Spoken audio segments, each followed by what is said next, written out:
अपने इलाके से खास वीडियो देखने के लिए सब्सक्राइब कीजिए और नीचे डिस्क्रिप्शन बॉक्स में लिंक क्लिक कीजिए।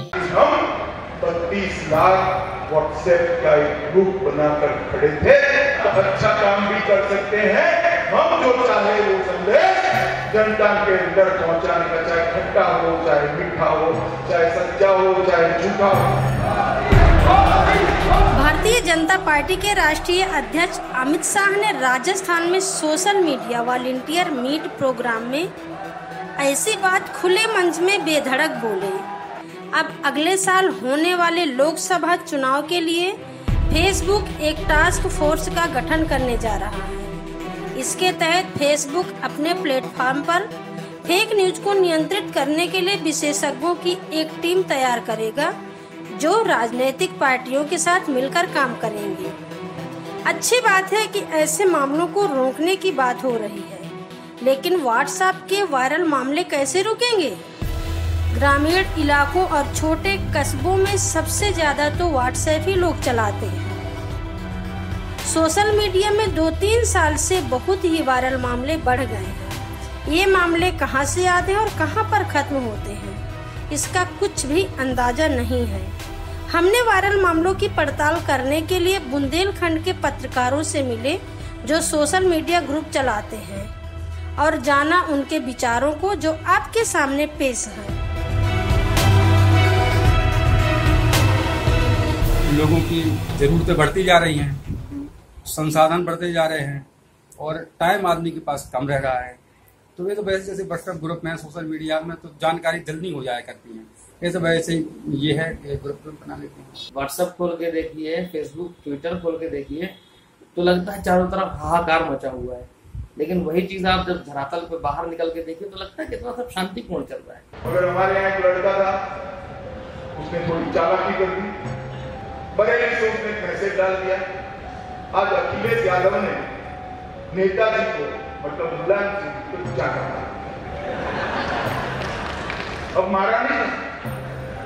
नेताजी और अखिलेश जी 600 किलोमीटर दूर थे, मगर उसने डाल दिया। और सोशल मीडिया की प्रदेश की टीम ने समझे बगैर उसको नीचे भी डाल दिया, सब जगह फैल गया। इस समय हर पार्टी जो भी है, आईटी विभाग है उनका, सबका अपना अपना। तो आईटी विभाग में जो एक्सपर्ट होते हैं वो लोग ऐसी खबरें लिखते हैं और वीडियो एडिट करते हैं। कोई भी पार्टी, हर पार्टी से ये सब निकल के आता है, तो उसी का दुष्प्रचार है कि उन्होंने एक ग्रुप में अपने बनाए रहते हैं, तो उसमें किया, फिर उसके बाद जो उसमें जुड़े होंगे तो अन्य जगह वो शेयर करेंगे। ऐसे शेयर करते करते ये हजारों लाखों की तादाद में पहुंच जाते हैं ये मैसेज फालतू, जिनका ना कोई अस्तित्व, ना कोई मतलब, कुछ ना कोई सार होता है। जो फेक जो न्यूज़ आ रहे हैं तो ये तो बहुत ज़्यादा ही हानिकारक है, और ख़ासतौर से एक दूसरे की पार्टी के विरुद्ध में। और ये जो कुछ नेता नगरी वाला भी जैसा सिस्टम है ना, कि पार्टियां एक दूसरे के विरुद्ध में जो भी एक्शन लेती हैं वो जनता को भुगतना पड़ रहा है। बाकी जनता को इनसे कोई लेना देना नहीं है। सरकार किसी की भी आए तो जनता का ही प्रॉफिट है और जनता का ही लॉस है। हमारे यहाँ कुछ ऐसे अराजक तत्व हैं जो जिनका काम केवल अराजकता फैलाना होता है, सद्भावना सौहार्द को बिगाड़ना होता है। तो वो व्यक्ति जैसे ग्रुप में जुड़ जाते हैं या जाने अनजाने में जोड़ लिए जाते हैं, तो वो ही ऐसा करते हैं और कोई नहीं करता है।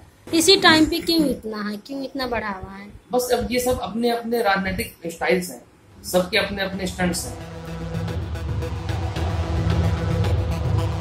ऐसी खबरें तो आती रहती हैं कि वहाँ दंगा हो गया। अभी एक फोटो और चल रही थी, हमारे में तो नहीं, दूसरे उसमें कि एक भरुआ सुमेरपुर में था कि इसको काट डाला है और अधिक से अधिक शेयर करें, ये भी नीचे लिख देते हैं। जानकारी होती नहीं है, क्योंकि ग्रुप बना है न्यूज का है, किसी को जैसे जानकारी मिलती है तो बता देते हैं कि भैया यहाँ एक्सीडेंट हो गया, कहीं ये लड़ाई झगड़ा हो गया, कहीं ये हिंदू को काट डाला, कहीं मुस्लिम को काट डाला। काफी सामाजिक तौर पे जैसे धार्मिक या संगठन की धार्मिक ये सब जो हो जाते हैं ग्रुपों में, ये नहीं होनी चाहिए लिखित तौर पे। जैसे किसी की धर्म या समाज के तौर पर उस पर ठेस पहुंचे, ये सब नहीं होने चाहिए कमेंट्स। और उसका असली ओरिजिन कौन है ये कोई नहीं जान पाता कि ये पहला मैसेज फॉरवर्ड किसने किया, गलती थी किसकी।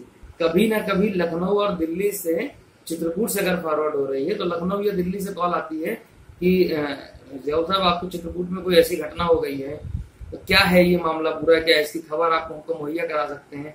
बीबीसी चैनल तक से कॉल आती है। तो फिर उनको बताया जाता है कि सर ये बहुत पुरानी खबर है और ये फेक है। ये केवल सोशल मीडिया आने के बाद ही, इसके पहले प्रिंट मीडिया में तो कोई छापता नहीं था, न ही इलेक्ट्रॉनिक मीडिया में डायरेक्ट जाती थी। सोशल मीडिया आने से ऐसी चीजें ज्यादा फैल गई। हाँ, बहुत सारी न्यूज़ फेक भी मिलती है, लेकिन उसका संशोधन तब हो जाता है जब हमें ग्रुप में तो हमने देख लिया कि ऐसा हुआ, लेकिन हम जब बाहर न्यूज़पेपर पढ़े या एक दूसरे से जाना तो समझ में आ जाता है कि हाँ ये तो रियल है।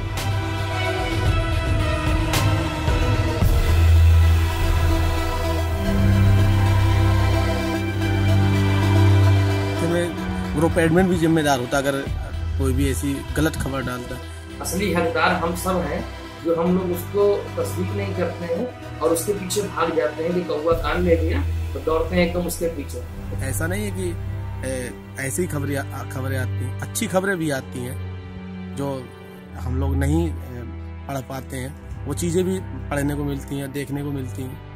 तो कहीं ना कहीं सोशल मीडिया का अच्छा उपयोग भी हो रहा है तो कहीं दुरुपयोग भी हो रहा है।